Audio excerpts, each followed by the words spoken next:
मेरे प्यारे देशवासियों, आपने देखा होगा कि कुछ दिन पहले मैंने अपने युवा दोस्तों से स्टूडेंट से परीक्षा पर चर्चा की थी। इस चर्चा के दौरान कुछ स्टूडेंट से कहा कि उन्हें एग्जाम में गणित से डर लगता है। इसी तरह की बात कई विद्यार्थियों ने मुझे अपने संदेश में भी भेजी थी। उस समय ही मैंने ये तय किया था कि गणित मैथमेटिक्स पर मैं इस बार के मन की बात में जरूर चर्चा करूंगा।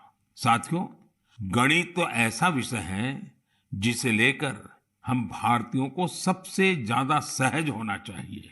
आखिर गणित को लेकर पूरी दुनिया के लिए सबसे ज्यादा शोध और योगदान भारत के लोगों ने ही तो दिया है। शून्य यानी जीरो की खोज और उसके महत्व के बारे में आपने खूब सुना भी होगा। अक्सर आप ये भी सुनते होंगे कि अगर जीरो की खोज न होती तो शायद हम दुनिया की इतनी वैज्ञानिक प्रगति भी न देख पाते। कैलकुलस से लेकर कंप्यूटर्स तक ये सारे वैज्ञानिक आविष्कार जीरो पर ही तो आधारित हैं।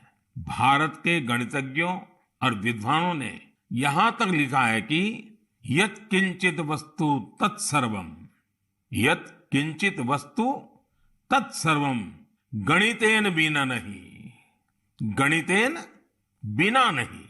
अर्थात इस पूरे ब्रह्मांड में जो कुछ भी है वो सब कुछ गणित पर ही आधारित है। आप विज्ञान की पढ़ाई को याद करिए तो इसका मतलब आपको समझ आ जाएगा। विज्ञान का हर प्रिंसिपल एक मैथमेटिकल फॉर्मूला में ही तो व्यक्त किया जाता है। न्यूटन के लॉज हो, आइंस्टाइन का फेमस इक्वेशन, ब्रह्मांड से जुड़ा सारा विज्ञान एक गणित ही तो है। अब तो वैज्ञानिक भी थियरी ऑफ एवरीथिंग की चर्चा करते हैं, यानी एक ऐसा सिंगल फॉर्मूला जिससे ब्रह्मांड की हर चीज को अभिव्यक्त किया जा सके। गणित के सहारे वैज्ञानिक समझ के इतने विस्तार की कल्पना हमारे ऋषियों ने हमेशा से की है। हमने अगर शून्य का आविष्कार किया तो साथ ही अनंत यानी इन्फिनिट को भी एक्सप्रेस किया है। सामान्य बोलचाल में जब हम संख्याओं और नंबर्स की बात करते हैं तो मिलियन, बिलियन और ट्रिलियन तक बोलते और सोचते हैं, लेकिन वेदों में और भारतीय गणित में ये गणना बहुत आगे तक जाती है।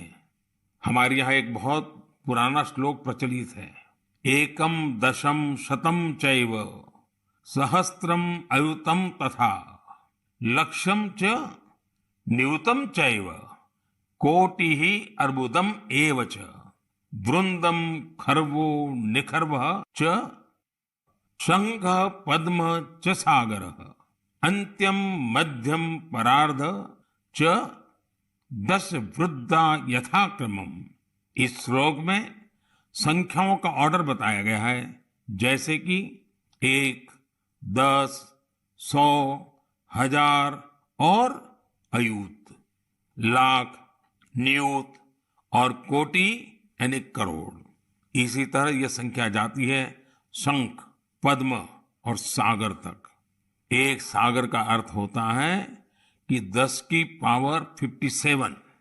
यही नहीं, इसके आगे भी ओघ और महोघ जैसी संख्याएं होती हैं। एक महोघ होता है 10 की पावर 62 के बराबर, यानी एक के आगे 62 शून्य, 62 जीरो। हम इतनी बड़ी संख्या की कल्पना भी दिमाग में करते हैं तो मुश्किल होती है, लेकिन भारतीय गणित में इनका प्रयोग हजारों सालों से होता आ रहा है। अभी कुछ दिन पहले मुझसे इंटेल कंपनी के सीईओ मिले थे। उन्होंने मुझे एक पेंटिंग दी थी। उसमें भी वामन अवतार के जरिए गणना या माप की ऐसी ही एक भारतीय पद्धति का चित्रण किया गया था। इंटेल का नाम आया तो कंप्यूटर आपके दिमाग में अपने आप आ गया होगा। कंप्यूटर की भाषा में आपने बाइनरी सिस्टम के बारे में भी सुना होगा, लेकिन क्या आपको पता है कि हमारे देश में आचार्य पिंगला जैसे ऋषि हुए थे जिन्होंने बाइनरी की कल्पना की थी। इसी तरह आर्यभट्ट से लेकर के रामानुजन जैसे गणितज्ञों तक गणित के कितने ही सिद्धांतों पर हमारे यहाँ काम हुआ है। साथियों, हम भारतीयों के लिए गणित कभी मुश्किल विषय नहीं रहा। इसका एक बड़ा कारण हमारी वैदिक गणित भी है। आधुनिक काल में वैदिक गणित का श्रेय जाता है श्री भारती कृष्ण तीर्थ जी महाराज को। उन्होंने कैलकुलेशन के प्राचीन तरीकों को रिवाइव किया और उसे वैदिक गणित नाम दिया। वैदिक गणित की सबसे खास बात यह थी कि इसके जरिए आप कठिन से कठिन गणनाएं पलक झपकते ही मन में ही कर सकते हैं। आजकल तो सोशल मीडिया पर वैदिक गणित सीखने और सिखाने वाले ऐसे कई युवाओं के वीडियोस भी आपने देखे होंगे। साथियों, आज मन की बात में वैदिक गणित सिखाने वाले एक ऐसे ही साथी हमारे साथ भी जुड़ रहे हैं। ये साथी हैं कोलकाता के गौरव टेकरीवाल जी, और वो पिछले 2-2.5 दशक से वैदिक मैथमेटिक इस मूवमेंट को बड़े समर्पित भाव से आगे बढ़ा रहे हैं। आइए उनसे ही कुछ बातें करते हैं। गौरव जी, नमस्ते। नमस्ते सर। मैंने सुना है कि आप वैदिक मैथ्स के लिए काफी रुचि रखते हैं, बहुत कुछ करते हैं। तो पहले तो मैं आपके विषय में कुछ जानना चाहूंगा और बाद में इस विषय में आपकी रुचि कैसे है, जरा मुझे बताइए। सर, मैं 20 साल पहले जब बिजनेस स्कूल के लिए अप्लाई कर रहा था तो उसकी कॉम्पिटिटिव एग्जाम होती थी जिसका नाम है कैट। उसमें बहुत सारे गणित के सवाल आते थे जिसको कम समय में करना पड़ता था। तो मेरी माँ ने मुझे एक बुक लाकर दिया जिसका नाम था वैदिक गणित।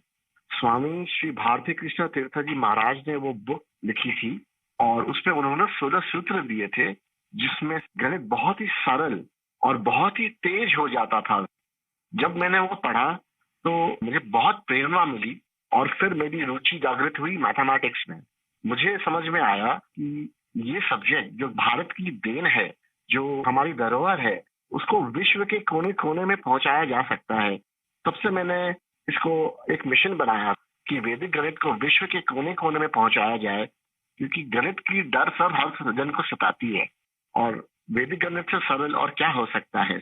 गौरव जी, कितने सालों से आप इसमें काम कर रहे हैं? मुझे आज हो गए करीबन 20 साल सर, मैं उसमें ही लगा हुआ हूँ। और अवेयरनेस के लिए क्या करते हैं, क्या क्या प्रयोग करते हैं, कैसे जाते हैं लोगों के पास? हम लोग स्कूल्स में जाते हैं, हम लोग ऑनलाइन शिक्षा देते हैं। हमारी संस्था का नाम है वैदिक मैथ्स फोरम इंडिया।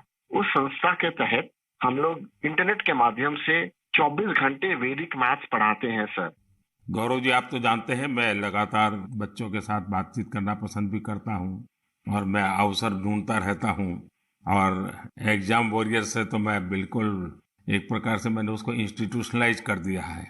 और मेरा भी अनुभव है कि ज्यादातर जब बच्चों से बात करता हूं तो गणित का नाम सुनते ही वो भाग जाते हैं।